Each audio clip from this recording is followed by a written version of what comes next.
Sir तारीख पे तारीखचा खेळ अजूनही सुरूच आहे। न्यायालयात आज पुन्हा एकदा तारीख मिळालेली आहे। शुक्रवारी आता ही सुनावणी जाऊन पोहोचलेली आहे। कसं पाहता अग्नि चिन्हासाठी जी लढाई आहे ती सुरूच आहे? आम्हालाही अपेक्षित होतं आज निकाल लागेल सुनावणी झाल्यानंतर, परंतु मी जवळपास 5 वाजेपर्यंत तरी 5-5:15 वाजेपर्यंत मी वाहिन्यांवरती बघत होतो, परंतु एक बाजूची सुनावणी झाली होती आणि दुसऱ्या बाजूचं आर्ग्युमेंट युक्तिवाद सुरू होता। नंतर काही बैठका माझ्याकडे असल्यामुळे मला काही माहिती मिळाली नाही। पण आता आपण सांगताय की 20 तारीख माननीय केंद्रीय निवडणूक आयोगाने दिलेली आहे। आता जवळपास माझ्या म्हणजे आता जे माहिती मिळते त्याप्रमाणे जर युक्तिवाद झाला असेल तर त्या सगळ्या बाजू तपासून कदाचित 20 तारखेला माननीय केंद्रीय निवडणूक आयोग निकाल देईल असं अपेक्षित आहे, असं वाटतंय। आणि आम्हाला विश्वास आहे, मी सकाळी देखील आपल्याला सांगितलं की आमची बाजू आमच्या सिनियर काउन्सिलनी माननीय केंद्रीय निवडणूक आयोगासमोर मांडलेली आहे। आम्ही बहुमतामध्ये आहोत आणि लोकप्रतिनिधींच्या मधलं जे बहुमत आहे सर्वच आमदार, खासदार, नगरसेवक, पक्षाचे पदाधिकारी या सगळ्यांच्या मध्ये आमचं बहुमत असल्यामुळे लोकशाहीत बहुमताला महत्त्व आहे। आणि नक्की ह्या सगळ्या गोष्टीचा विचार करून पक्षाचं चिन्ह आणि पक्ष हा आमचाच आहे अशा पद्धतीचा निकाल माननीय निवडणूक आयोग देईल असा आम्हाला विश्वास आहे। कपिल सिब्बल यांनी सगळ्या प्रकरणात म्हटलं की जे डॉक्युमेंट शिंदे गटाकडून देण्यात आले होते त्याच्यामध्ये तांत्रिक त्रुटी आहेत आणि त्यातले बरेचसे चुकीचे आहेत असा सुद्धा त्यांनी दावा केला सगळ्या प्रकरणात। आता त्यांचं कामच आहे ना, त्यांचे वकील आहेत ना ते ठाकरे गटाचे, त्यामुळे ठाकरे गटाचे वकील हेच सांगणार। आणि ते जरी सांगितलं तरी ती अथॉरिटी ही केंद्रीय निवडणूक आयोग अथॉरिटी आहे, त्यांना तपासू दे ना, त्यांना बघू दे ना डॉक्युमेंट्स कोणाची बरोबर आहेत आणि कोणाची चुकीची आहेत। निकाल जेव्हा येईल माननीय केंद्रीय निवडणूक आयोगाचा त्या निकालामध्ये कळेल ना की आम्ही दिलेली डॉक्युमेंट्स योग्य होती का अयोग्य होती, त्यांनी दिलेली डॉक्युमेंट्स योग्य होती का अयोग्य। ही अथॉरिटी ही माननीय केंद्रीय निवडणूक आयोग आहे, त्यामुळे त्यांना ठरवू द्या। त्यांनी हीच बाजू मांडताना म्हटलं की जे आमदार निवडून आले आणि जे नेते निवडून आले ते सगळे त्या चिन्हावरती म्हणजे सेनेच्या चिन्हावरती निवडून आले, त्यामुळे विशेषतः ईव्ही फॉर्मवर देखील उद्धव ठाकरेंची स्वाक्षरी आहे। त्याच वेळी आम्ही पहिल्यापासून म्हणतोय आम्ही काही शिवसेना सोडलेली नाही। जेव्हा आम्ही मूळ शिवसेना आहोत, बहुमतातली शिवसेना आम्ही आहोत, हे पहिल्या दिवशीपासून आम्ही सांगतोय। माननीय निवडणूक आयोगाकडे सुद्धा आम्ही हेच म्हणलेलं आहे की शिवसेना आम्हीच आहोत। वंदनीय बाळासाहेब ठाकरे साहेबांच्या ज्वलंत हिंदुत्वाच्या विचारावर चालणारी शिवसेना आमचीच आहे, आम्हीच आहोत। जे वंदनीय बाळासाहेब ठाकरे साहेबांच्या ज्वलंत हिंदुत्वाच्या विचारापासून सत्तेसाठी बाजूला गेले त्यांनी या ठिकाणी वेगळी भूमिका घेतलेली आहे। त्यांनी वंदनीय बाळासाहेब ठाकरे साहेब जे म्हणले होते की मी काँग्रेसला बरोबर घेणार नाही किंवा काँग्रेस बरोबर जाणार नाही, या विचारापासून बाजूला कोण गेलं, कशासाठी गेलं हे जगजाहीर आहे ना। त्यामुळं आम्ही आजही म्हणतोय आणि म्हणून मला असं वाटतंय की आम्ही जेव्हा आमची शिवसेना मूळ शिवसेना आहे हे सांगतोय आणि म्हणूनच तात्पुरती व्यवस्था म्हणून केंद्रीय निवडणूक आयोगानं वेगवेगळी चिन्ह दोन्ही पक्षांना दिली।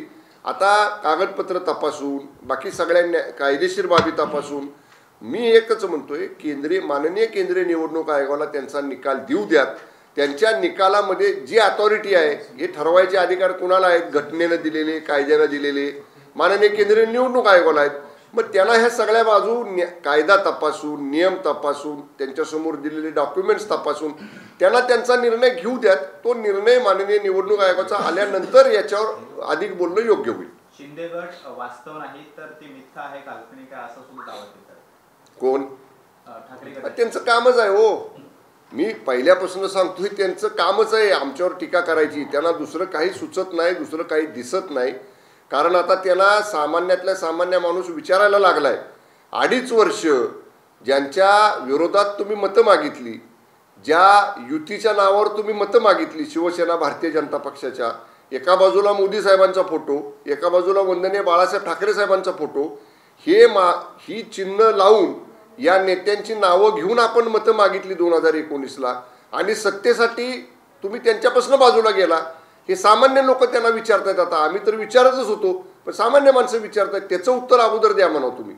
अनेक जिल्हा प्रमुख आणि तालुका प्रमुखांची नावांचा गोंधळ आहे, त्यांना पदं नाहीत, त्यांना पदं दाखवण्यात आले असा आरोप करण्यात आला. मी तेच म्हणतोय, तुम्ही ते जे आरोप करतायत ना, ते आरोप त्याचं हे तपासण्याचे अधिकार किंवा त्याची अथॉरिटी कोण आहे, ते अधिकार माननीय केंद्रीय निवडणूक आयोगाकडे आहेत. त्यांना व्हेरीफाय करू द्यात, त्यांना तपासू द्यात.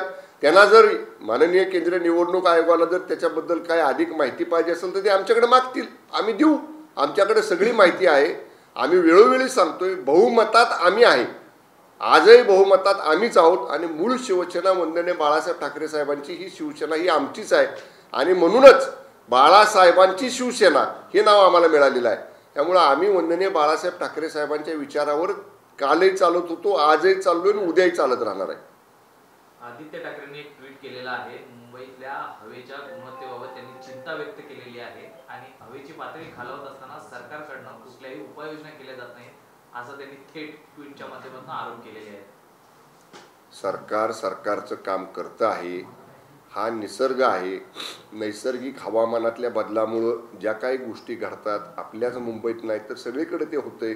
आणि प्रदूषण म्हणाल, अशा पद्धतीनं जर होत असेल तर ह्या 5च महिन्यात नाही ना प्रदूषण झालेलं. हा इफेक्ट हा जुना इफेक्ट असतो. जुन्या काही गोष्टी घडलेल्या असतात, त्याच्यामुळं त्याचे परिणाम पुढे दिसतात. पण तरीसुद्धा मुंबईकरांच्या, महाराष्ट्रातल्या लोकांच्या आरोग्याचं रक्षण करणं, त्याच्यासाठी ज्या ज्या उपाययोजना करायच्या त्या त्या उपाययोजना करणं, याला मुंबईमध्ये आणि महाराष्ट्रामध्ये शिवसेना भारतीय जनता पक्षाच्या सरकारनं नेहमीच प्राधान्य दिलेलं आहे.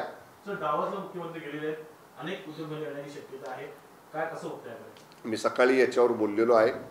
1 लाख ते 1.5 लाख कोटी रुपयांची गुंतवणूक ही महाराष्ट्रामध्ये आणण्याचं उद्दिष्ट हे माननीय शिंदे साहेबांच्या आणि फडणवीस साहेबांच्या नेतृत्वाखालच्या सरकारचं आहे. काल पहिला दिवस होता. आपण पाहिलं, पहिल्या दिवशी 45,000 कोटी रुपयांच्या करारावरती स्वाक्षऱ्या काल झालेल्या आहेत. पहिल्या दिवशीच एवढा चांगला प्रतिसाद महाराष्ट्रातल्या गुंतवणुकीसाठी मिळालेला आहे. हा विश्वास जो शिंदे साहेबांनी फडणवीस साहेबांनी मागच्या 6 महिन्यात जे काम केलं, इन्फ्रास्ट्रक्चर डेव्हलपमेंटसाठी ज्या नवनवीन योजना आणल्या, ज्या नवीन नवीन धोरण ठरवलं, त्याला एक चांगला प्रतिसाद जागतिक स्तरावरनं राज्यातली गुंतवणूक वाढवायसाठी झालेला कालच्या डावोसच्या पहिल्या दिवसातल्या परिषदेमध्ये आपल्याला पाहायला मिळाला आहे. ठीक आहे, थँक्यू. पटकन आज एक तरफ से सुनवाई हुई. ठाकरे का दावा है कि वही असली शिवसेना है, चुनाव चिन्ह उनको ही मिलेगा क्योंकि एबी फॉर्म और आप लोग जो चुनकर गए या बाहर हुए हैं तो वो उन्हीं का असली उस पर हस्ताक्षर थे, वही असली पार्टी है. देखिए, हम लोग ने कभी भी शिवसेना नहीं छोड़ी है. हम पहले दिन से कह रहे हैं कि हम शिवसेना में है, शिवसेना में रहेंगे और हम लोग वंदनीय शिवसेना प्रमुख बाला साहब ठाकरे जी के विचार लेके चल रहे हैं. ये शिवसेना में जो पीपल रिप्रेजेंटेटिव है, जो लोकप्रतिनिधि है, उसमें हमारा ही बहुमत है. एमएलए लोगों में, एमपी लोगों में, कारपोरेटर लोगों में, पक्ष के पदाधिकारियों में, सभी में हमारी मेजॉरिटी है. मेजॉरिटी में सब लोग हमारे साथ में है और ये बात हमने माननीय केंद्रीय निवडणूक आयोग के सामने रखी है. हमारे एफिडेविट्स दिए हैं, हमारे फॉर्म्स दिए हैं, हमारे जो भी हमारा कहना है वो हमने माननीय केंद्रीय निवडणूक आयोग के सामने रखा है. और ये मेजॉरिटी का विषय सामने लेके हमको ऐसा लगता है कि हमको न्याय माननीय केंद्रीय निवडणूक आयोग की तरफ से मिलेगा. उनका कहना है कि काल्पनिक है ये जो भी. नहीं, ये तो हम हमारे ऊपर टीका करेंगे ही, उनका वही काम है. लेकिन काल्पनिक हम लोग नहीं है. हम बार बार कह रहे कि हम लोग वंदनीय बाला साहब ठाकरे साहब के विचार के ऊपर चल रहे हैं, उनका विचार लेके चल रहे हैं.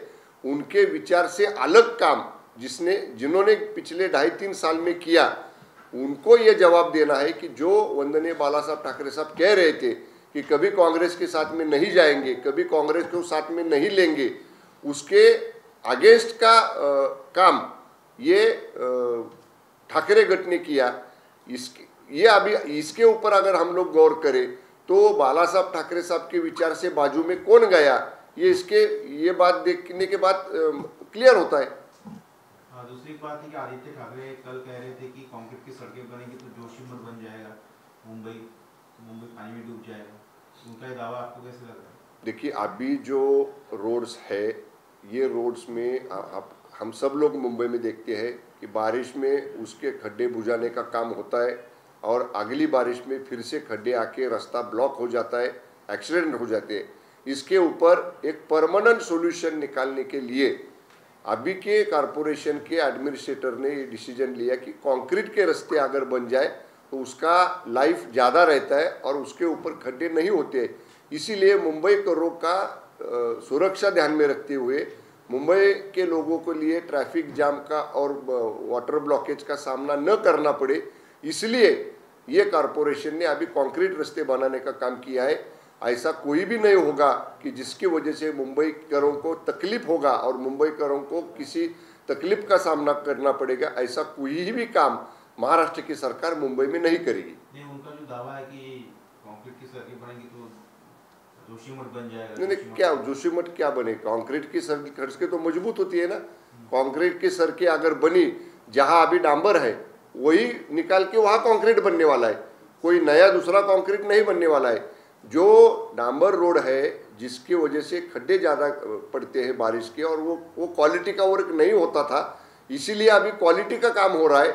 मुंबई सुशोभित हो रही है, मुंबई में अच्छा इंफ्रास्ट्रक्चर डेवलप हो रहा है। इसका उलट आदित्य ठाकरे जी ने स्वागत करना चाहिए था। तो ये टीका करे अभी, ठीक है, उनका काम ही है टीका करना।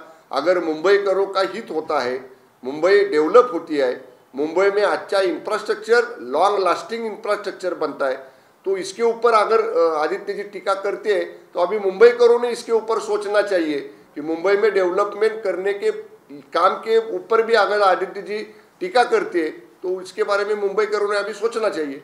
विधान परिषद चुनाव को लेकर महाविकास आघाड़ी और कांग्रेस में अंदरूनी लड़ाई शुरू हो गई है। एक तरफ नागपुर की सीट छोड़नी पड़ी शिवसेना को और जिस तरह से सत्यजीत तांबे ने निर्दलीय फॉर्म भरा है तो आशीष देशमुख जो पूर्व विधायक है कांग्रेस के, उन्होंने मल्लिकार्जुन खड़गे को पत्र लिखा और कहा है कि उल्टा नाना पटोले मुंबई कांग्रेस महाराष्ट्र कांग्रेस के अध्यक्ष है वही जिम्मेदार है, उन्हीं का इस्तीफा लेना चाहिए। वो अभी कांग्रेस का अंदरूनी मामला है, उनका इंटरनल पार्टी का वो मामला है, इसके ऊपर हम लोग ने कुछ बात करना ठीक नहीं रहेगा। लेकिन अभी एमएलसी के इलेक्शन में शिवसेना और भारतीय जनता पक्ष हम लोग साथ में चुनाव लड़ रहे।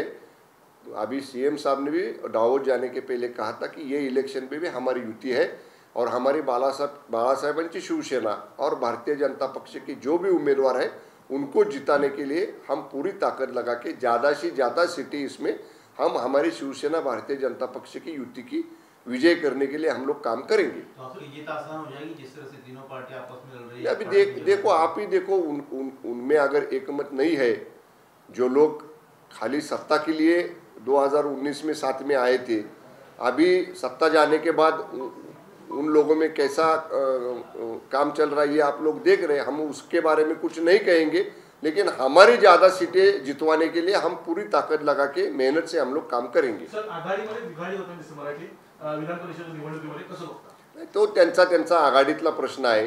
कुणी काय करायचं, कुणी काय भूमिका घ्यायची याच्याबद्दल आम्ही बोलणं योग्य नाही। आम्ही माननीय मुख्यमंत्री एकनाथजी शिंदे साहेब, उपमुख्यमंत्री माननीय फडणवीस साहेबांनी जे सांगितलेलं आहे त्याप्रमाणे बाळासाहेबांची शिवसेना आणि भारतीय जनता पक्ष यांचे जास्तीत जास्त आमदार या विधान परिषदेत निवडून आणण्यासाठी आम्ही पूर्ण प्रयत्न करू आणि मला विश्वास आहे आमचेच बहुमतात आमदार विधान परिषदेत निवडून येतील। शेवटचा प्रश्न सर, आदित्य ठाकरेंनी काल पत्रकार परिषदेत सांगितलं जे रस्त्याचं काम निघालेलं आहे त्याच्यामध्ये घोटाळा आहे, खूप मोठा फ्रॉड आहे। आणि दुसरी गोष्ट, जर कॉन्क्रीटीकरण झालं मुंबईचे सर्व रस्ते तर मुंबई पाण्याच्या खाली आहे। मला एक समजत नाही हो, जिथं डांबरी रस्ते आहेत त्याच्याऐवजी आपण कॉन्क्रीटचे रस्ते करतोय। म्हणजे डांबरी रस्ता केला तर मुंबई बुडणार नाही आणि कॉन्क्रीटचा रस्ता झाला तर मुंबई बुडेल। मला यातलं लॉजिकच कळत नाही आदित्य ठाकरे साहेबांचं। म्हणजे कशामुळे असं ते म्हणतायत? असं काय नाही ना की वेगळं जिथं दुसरीकडे कुठं काय काम आहे तिथं डांबरी कॉन्क्रीटच्या, जिथं डांबरी रस्ते आहेत ज्याच्यावर वारंवार खड्डे पडतात, लोकांना त्रास होतो, वाहतूक कोंडी होती, लोकांना काही ठिकाणी अपघात होतात, ते टाळायसाठी आपण लॉंग लास्टिंग म्हणजे ज्या कॉन्क्रीटच्या रस्त्यांचं आयुर्मान जास्त आहे असे चांगले पक्के जास्त दिवस टिकणारे रस्ते करतोय। आणि त्याच्यावर सुद्धा जर आदित्य ठाकरे साहेब टीका करत असतील तर मला त्याच्या पाठीमागचं म्हणजे नेमकं लॉजिकच समजत नाही की त्याला नेमकं का असं म्हणायचंय। का केवळ आम्ही तुमच्या काळात कॉन्क्रीटचे रस्ते झाले नाहीत, आमच्या शिंदे साहेबांच्या काळात होत आहेत म्हणून त्याला टीका करायची? उगाच टीका करायची म्हणून करायची, पण त्याला काहीतरी लॉजिक पाहिजे, कशामुळे ते होईल हे ते पटवून देऊ शकले पाहिजेत ना। कॉन्ट्रॅक्ट जो आहे कॉन्ट्रॅक्ट त्यामुळे कुठेतरी त्यांची अशा टीका होताना दिसते. कदाचित जे कॉन्ट्रॅक्टर सारखे रस्ते दुरुस्त करायचे, त्याच रस्त्याला खड्डे पाडायचे आणि परत पुढच्या वेळी त्याच कॉन्ट्रॅक्टरला काम मिळायचं, अशा लोकांना आता ती संधी मिळत नसेल. त्याच्यामुळं कदाचित साहेब आदित्य ठाकरे साहेब असं म्हणत असतील. पण माननीय शिंदे साहेबांचं, माननीय फडणवीस साहेबांचं मुंबईच्या विकासावरती लक्ष आहे. दर्जेदार कामं झाली पाहिजेत, क्वालिटी वर्क झालं पाहिजे, याच्यावरती आमचं लक्ष आहे. आणि आपल्याला दिसेल जी कामं आम्ही हातात घेतलेली आहेत, जी कामं पूर्ण होतील त्या कामांचा दर्जा. आणि याच्यापूर्वी जे आपण सुद्धा अनेक वेळा दाखवलं की दरवर्षी त्याच त्या रस्त्यावरती केलेलं काम परत खराब झालेले रस्ते, ह्या दोन्हीमधला फरक, दूध का दूध, पाणी का पाणी, हे आम्ही केलेली कामं पूर्ण झाल्यानंतर आपल्या सगळ्यांना पाहायला मिळेल. एवढी दर्जेदार आणि चांगली कामं मुंबईमध्ये होतील. ठीक आहे, थँक्यू.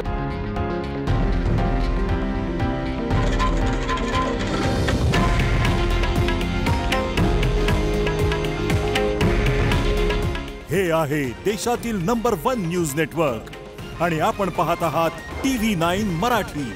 काळजी तुमची, हित महाराष्ट्राचं.